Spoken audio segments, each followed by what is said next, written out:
Are we getting Dustin Tibbetts on record saying do not invest in a Roth IRA, only a brokerage? You want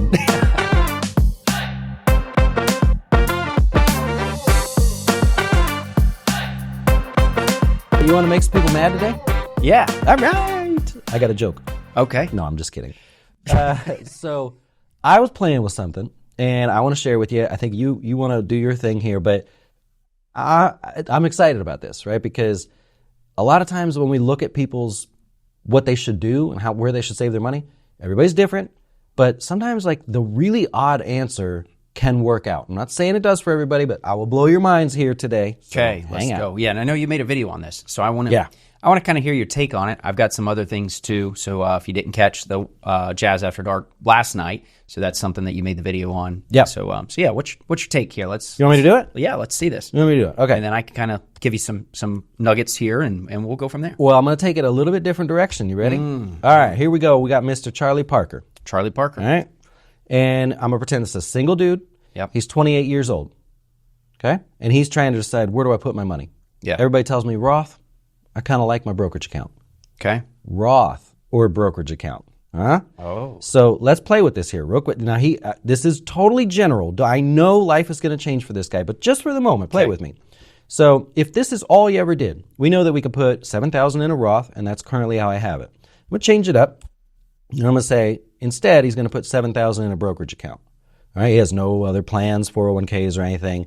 The balances are the same, right? Okay. And so we say, well, you have the same likelihood, basically, of success, but you end up with more dollars if you put in a brokerage account. In the brokerage account. How could that be? Right? It doesn't sound right. All right, so let's play with it because it's not supposed to sound right. Right. So on the left, that was his proposal, do the brokerage account. On the right was the Roth IRA. So we look at his taxes through his younger years here, of course. Mm-hmm. We're working our way down. We've got taxes, right? And actually, I'm going to change this to the current plan. Current plan being he's putting the money in the Roth instead. We should expect to see that as we go tax payment, where does he retire at? 65 years old. All of a sudden, there should be no more tax payment. And there's not. So he's got zero taxes because the Roth is 100% tax-free. Yeah. Now, if I go the other way, when I say proposed plan, which is put the money in the taxable account, skip the Roth altogether, well, same thing. We've got taxes through his lifespan. He's working, paying his bills and all that. We get to age 65, he still has taxes because we've got to pull money out. Some of that, a lot of it's going to be capital gains. So we're working this through. We say, okay, well, it's not bad, right? I mean, it's just capital gains a little bit each year as he takes his money out. He does not have taxes. How could that work? Well, we're going to try something. I'm going to go to settings here.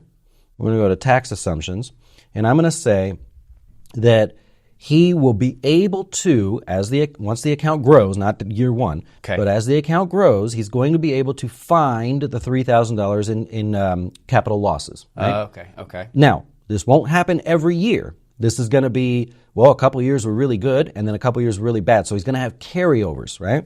Yeah. So we're just going to assume, I'm going to put some really stupidly large number in here just to see if it takes it. So there's a catch. There's a catch. There's a catch. There's a catch on this. Yeah. Hold on. Let's do like $10 million or something. I'm going to just, I'm not, there we go. Okay, so it took $10 million. All right. So now what we have is, it's going to be even better, to be honest, but let's see. So now we have the difference between him putting money in the Roth versus the taxable and getting that capital loss that he can carry forward. It's only $3,000. I'm not goofing around here. Mm-hmm. So he ends up with more money. We haven't done anything else to the plan. But if we go back to his cash flows here, and we see that, all right, so now the proposed plan pays his taxes throughout his life. Everything's good. And now he's not going to have taxes. So we've mirrored the Roth. That's why it's a little bit better in this case, because we've mirrored it. I'll show you just a random, pick a year here. Now, I wanted to look at one thing, too, with that, is you have income. Yep. Because, is his income ever at a point where it's exceeding the Roth income limit, so then in projected plans, so he's having to save less money? No, he actually, his current income is $85,000, and remember, that'll always keep it lower. It will. We're inflating it each year, but I'm pretending he doesn't get married. This is obviously not going to happen. Yep. Oh, yeah. He's doing this, and that's it. But it's a starting point, and the point being that we go, okay, well, that's an option. We're not going to discount that. Yep. So Just to show that it works, that we're actually doing it. Are we getting Dustin Tibbetts on record saying do not invest in a Roth IRA, only a brokerage? No, but I do want to explore it. Yeah, right? yeah, no, I love the way you're thinking with it. Some combination of both, maybe. But so let's say 2062. So we go, how is it possible that you have no tax? So we're gonna go look at his 1040 real quick, and I know this is a little bit more. This is what I say, 2042, 62. All right, those things. Yeah. So here's his actual 1040, just to show that we're still showing that he can get that, that we can do that tax loss harvesting, which is going to be way easier down the road than it will be right now with a smaller account. And bringing all of this out, okay, we know the tax laws may change, of course. This is just today. He has zero tax.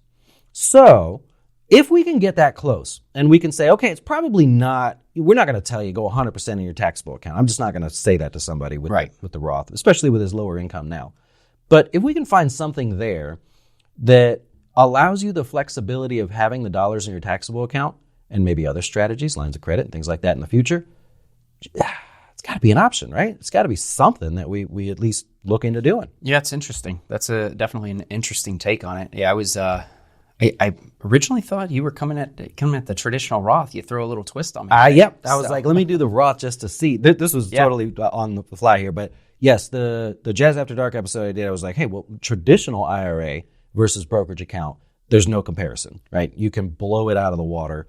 That one, I would say, if you're young and you're using the traditional IRA, I'm not saying 401k, I'm not just the IRA, you're probably wasting your time there from, unless you're handicapped, medical disability, I don't know. There's got to be some outside outlier there. Yeah, no, I did some numbers on that too, just for the traditional versus the Roth. And it's like, okay, again, you're going back to somebody who's young and they're just getting going. They have apples to apples comparison. So let's just say you put in $7,000 a year for 30 years. Yep. And so if that was the case, that's $210,000.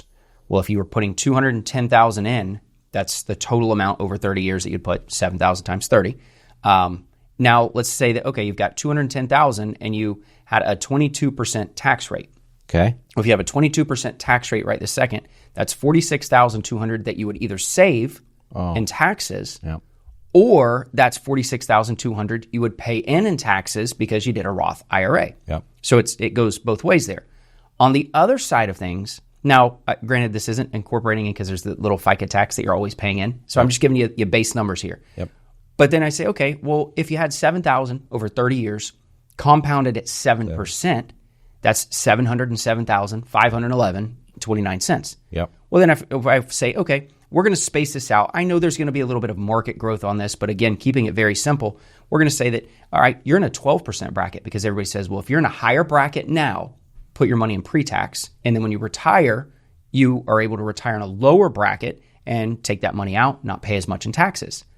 But if you were to have $707,511 in a 12% tax bracket, you would actually pay $84,901.32. So you're still better off putting the money in the Roth, paying less to the government long term. That's weird because if it were just a general answer and somebody was saying like, hey, this is me and I didn't know much about him, what's Dave Ramsey? Roth. Go in the Roth. However, Mr. Eric proved you wrong there. Oh, well, but this is if you went with the IRA. So Roth is still best here. Yeah. Yeah, definitely best. Yeah. Wow. No, absolutely. Okay. Now, look, this is just Roth like, is the best. it's just to get you thinking. We're not saying take this and just take it as the Bible and go do what you got to do. Right. No, but who's asking these questions? Like, that's the kind of weird stuff that I'm up till 2 a.m. going, God, Charlie, what are we going to do here? Charlie Parker needs this. We got to get him all set up over here. And, it's not going to be that I'm going to tell him to do that, but there's something there, right? And that makes me dig a little deeper, and come back and go, are you going to get married? Yeah, probably going to get married. Okay, let's try to think this through. Changes things. Who's doing that, right? So Jazz Wealth's doing that. Well, you say we're just questions to ask. So I got a question for you. Have you heard of Murphy's Law? Yes. What is it? What can go wrong will go wrong. There we go. Nice. All right. Have you heard of Cole's Law? Who? Cole's Law? Okay. You're supposed to ask me, what is it? Remember, we went over this. Oh, well, I didn't know that one. I know that. So you say, no, what is it? So okay, have you heard of Cole's Law? No, what is it? Thinly sliced cabbage and mayo. That was horrible. All of that was horrible. Coleslaw. But I don't care. I don't care. All of it was horrible. You broke my joke. That's like telling like a little kid, be like, that was a dumb joke. Like, you can't do that. That was a dagger to my dad joke heart. No, but it doesn't matter. Even if that was right and I fell for it, all of it was wrong. A joke is... that was good. That was good. What do you call a fish seeking cancer treatment? Finding chemo.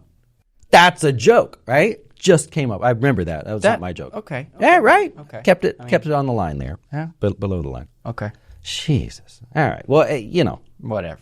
Just whatever. Now that's the real Eric. You ruined my joke. All right. Have a good day. We'll see you. Adios.